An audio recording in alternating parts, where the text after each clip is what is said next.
L'exemple de l'insouciance de l'être humain face à la mort est comparable à un troupeau de moutons dans une bergerie. Vous savez à quel point l'homme est insouciant au sujet de la mort? C'est comme par exemple des moutons qui sont dans une bergerie. Vous, les bergeriers, ceux qui vendent des moutons. Là.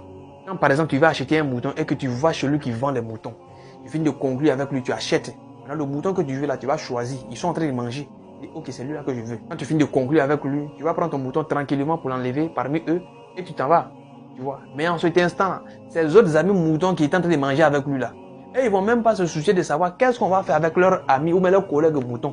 Peut-être qu'ils vont le regarder partir comme ça. Ok, il n'y a pas de problème, on va continuer à manger toujours. Est-ce que tu vois un peu? On va faire quoi avec lui? Eh, ça va, c'est qu'il est parti. Nous, on continue notre vie.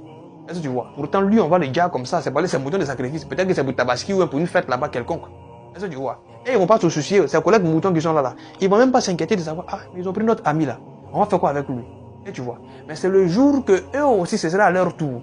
Quand une autre personne va venir acheter un mouton, et que c'est lui également qu'on va le choisir, et qu'on va aller avec lui, et que les gens seront sur le point, n'est-ce pas, de l'immoler, de le bosser là. C'est là qu'il va se rendre compte que, ah, il y a mon frère sans mouton qui sont venus pour la dernière fois là. Il y a, quand on vient les chercher là, c'est venu les égorger aussi. Eh, mais si je savais, il allait me préparer depuis longtemps. Si je savais, il allait, n'est-ce pas, avertir mes amis, me chercher un échappatoire et chercher à fuir.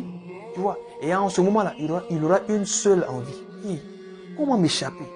Comment sortir de là? Mais en ce moment, il y a le Djoula qui a déjà serré ça. Aïe, les marous, les solos, ils ont attrapé. Là, Baouri champion, on t'a mis devant Gaïa tout.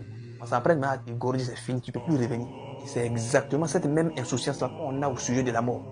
Parfois, nous sommes là comme ça, on attend que telle personne est décédée, tel ami est décédé. On se soucie juste un temps soit peu. Mais ça ne nous sert pas, n'est-ce pas, de leçon. On ne se préoccupe même pas de savoir où il s'en va, quelle est sa situation. Est-ce qu'il réellement, il va où? Tu vois? Et on ne se remet pas en question pour changer notre comportement, on continue à vivre notre même vie de débauche. Mais c'est le jour où l'ange de la mort va venir nous visiter. Et ce sera notre tour, n'est-ce pas, d'aller là-bas aussi. Et quand vous serez enterré, et qu'on va faire face, n'est-ce pas, aux réalités de la tombe, on va dire, tous ceux qui mouraient là, c'est comme ça. Malakalmo, c'est la vérité. Il y a les 2 ans qui vont nous questionner dans la tombe, Munkar Wandaki, c'est la vérité. Il y a le châtiment de la tombe dont on est là, c'est la vérité. Mais si elle savait, elle allait chercher à me préparer.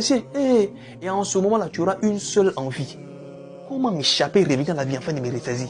Et c'est pourquoi le mot va dire en ce moment-là, Rabbi, laoula akhartani, ya Allah. Rabbi, laoula akhartani ila ajalin qarib.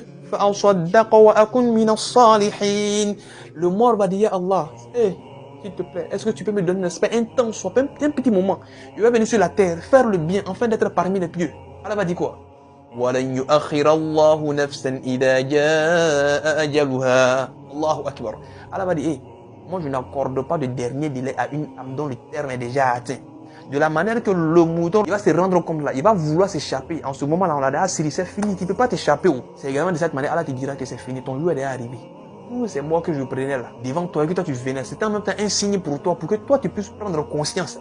Mais tu n'as pas profité de ça, tu as continué dans ton insouciance, dans le péché, dans la désobéissance, dans le mensonge, dans la fornication, dans l'exhibition, dans toutes sortes de choses haram, tu ne priais même pas. Et aujourd'hui, quand tu fais face à cette réalité, maintenant tu vois, en ce moment tu vas te retourner. Il n'y a pas de dernier délai, donc c'est fini. Moi je donne un ordre, c'est fini, on ne retourne plus en arrière encore. Et en ce moment là, tu serais dans paix. Tu vois à quel point l'homme est insouciant. C'est pourquoi là, comme le disait un sage, il dit que le départ des uns soit le rappel des autres. Parfois là, quand Allah il prend, n'est-ce pas, un tel proche, ça il est parti, non? Mais en même temps, c'est un signe pour toi pour dire, tel qu'on l'a pris là. C'est comme ça que toi aussi on va te prendre un jour. Donc prépare-toi pour ne pas être parmi ceux qui vont regretter quoi. C'est pourquoi le prophète il disait quoi? Il dit l'homme le plus intelligent c'est qui? C'est celui qui pense à la mort et puis se prépare. Allah fasse de nous des intelligents. Amin. Ya Rabbal Alamin. Salam alaikum.